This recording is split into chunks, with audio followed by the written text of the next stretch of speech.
بسم اللہ الرحمن الرحیم الف لام را تلک آیات الکتاب الحکیم اکان للناس عجبا ان اوحینا الی رجل منهم ان انذر الناس وبشر الذین آمنوا ان لهم قدم صدق عند ربهم قال الکافرون ان هذا لساحر مبین صدق اللہ العظیم۔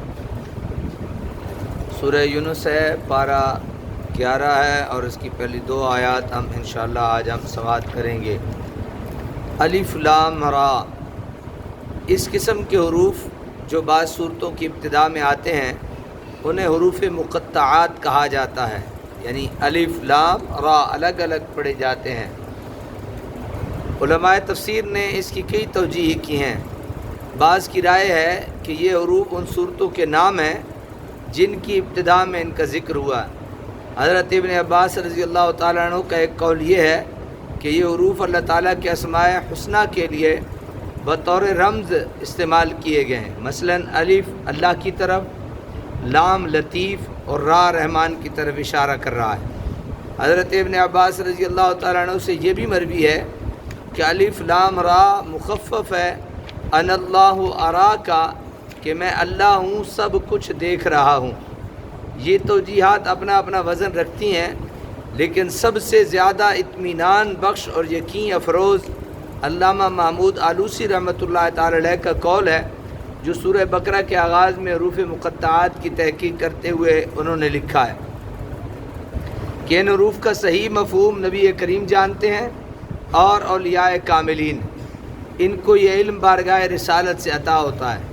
بعض اوقات یہ حروف خود اپنے اسرار کو اولیاء کرام سے بیان کر دیتے ہیں، جیسے یہ حروف اس ذات پاک سے گویا ہوتے تھے جس کی ہتھیلی میں کنکریوں نے اللہ تعالیٰ کی تسبیح بیان کی تھی۔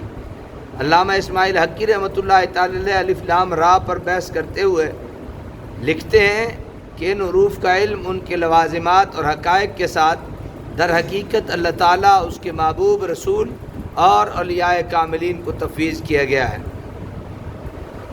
تلک آیات الکتاب الحکیم، یہ آیت ہیں کتاب حکیم کی۔ کفار و مشرکین قرآن کریم پر طرح طرح کے اعتراضات کیا کرتے اور اپنے فہم کی نارسائی کے باعث ان کی تعلیمات کے بارے میں گونہ گوں غلط فہمیوں کا شکار تھے۔ اللہ تعالیٰ نے اس سورہ کی ابتدا میں ہی اس غلط فہمی کا ازالہ فرما دیا کہ یہ کتاب جس کی تعلیمات پر تم اعتراض کرتے ہو، جس کے بتائے ہوئے اصولوں کو ماننے سے تم انکار کرتے ہو، یہ پر از حکمت کتاب ہے۔ اس کے بیان کردہ عقائد، اس کے بتائے ہوئے معاشی اخلاقی اصول، اس میں مذکورہ واقعات اور قصص اور مستقبل کے متعلق اس کی ساری پیشین گوئیاں سبھی تو اپنی اپنی جگہ مستحکم اور استوار ہیں، ہر شک و شبہ سے بالاتر ہیں۔ عظمت شان کی طرف اشارہ کرنے کے لیے تل کا اسم اشارہ بعید استعمال فرمایا۔ اکان للناس عجبا، کیا یہ بات لوگوں کے لیے باعث تعجب ہے؟ قرآن کریم کے متعلق ان کی غلط فہمی دور کرنے کے بعد صاحب قرآن کے بارے میں ان کے شبہ کا ازالہ کیا جا رہا ہے۔ انہیں یہ بات سمجھ نہ آئی تھی کہ ایک انسان کس طرح اللہ تعالیٰ کے اتنا قریب ہو سکتا ہے کہ وہ اسے وحی سے سرفراز فرما کر دوسرے انسانوں کی رہبری کے لیے متعین فرمائے۔ جس انسان سے وہ متعارف تھے اور جس انسانیت کے وہ خود اعلیٰ نمائندہ تھے، وہ اس سرفرازی کا قطعاً مستحق نہیں تھا، لیکن انہیں معلوم نہ تھا کہ انسان خالق کائنات کی تخلیق کا شاہکار ہے۔ اس میں جو صلاحیت ودیت کی گئی ہیں، اگر ان کو بروئے کار لایا جائے اور تقوی و اخلاص سے ان کی آبیاری کی جائے تو بارگاہ عزت میں جس مقام قرب کا یہ مستحق قرار پا سکتا ہے، وہاں روح الامین کو بھی دم مارنے کی ہمت نہیں ہوتی۔ دوسری بات جس نے انہیں تصور حیرت بنا رکھا تھا یہ تھی کہ نبوت کے بار گراں کو اٹھانے کے لیے عبد المطلب کے یتیم پوتے کو منتخب کیا گیا تھا۔ آخر یہ کیوں؟ اگر کسی انسان ہی کو نبی بنانا تھا تو وہ ایسا تو ہوتا جس کی دھاک تمام قوم کے دلوں پر بیٹھی ہوتی، اس کے منہ سے جو نکلتی اس کے سامنے ہر ایک توان اور کرہن سر تسلیم خم کرنا پڑتا۔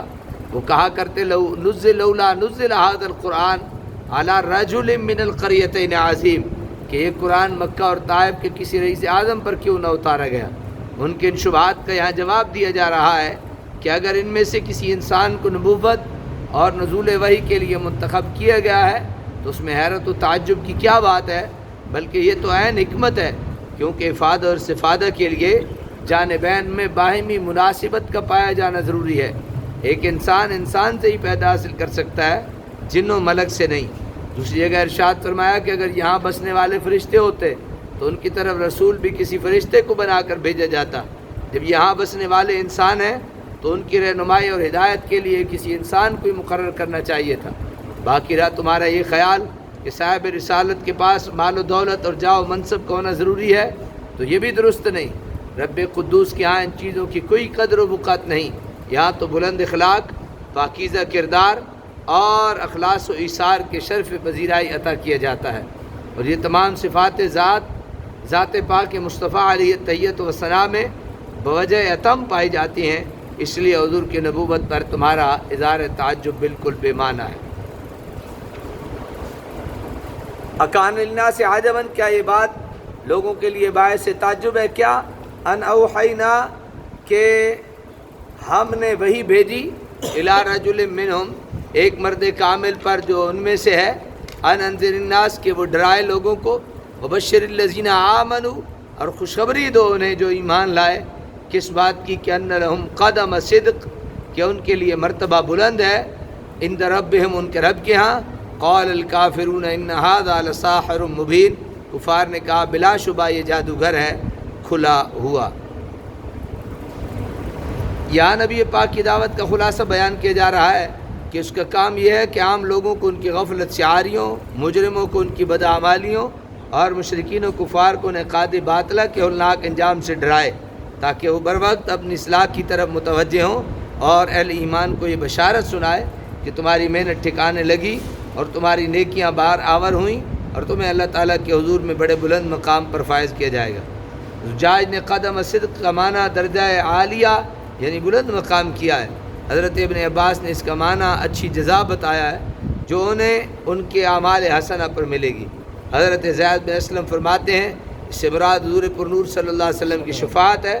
امام حسن بصری اور قتادہ کا قول ہے کہ قدم صدق سے مراد حضور اکرم صلی اللہ علیہ وسلم کی ذات اقدس ہے، کیونکہ حضور ہی ایسے شفیع ہیں جن کی شفاعت یقیناً قبول کی جائے گی، اور حضور اپنی امت سے پہلے حوض کوثر پر تشریف فرما ہوں گے تاکہ اپنی پیاسی امت کو سیراب فرما سکیں۔ امام بخاری نے یہی قول حضرت زید بن اسلم سے نقل کیا ہے۔ اللہ تعالیٰ عمل کی توفیق عطا فرمائے۔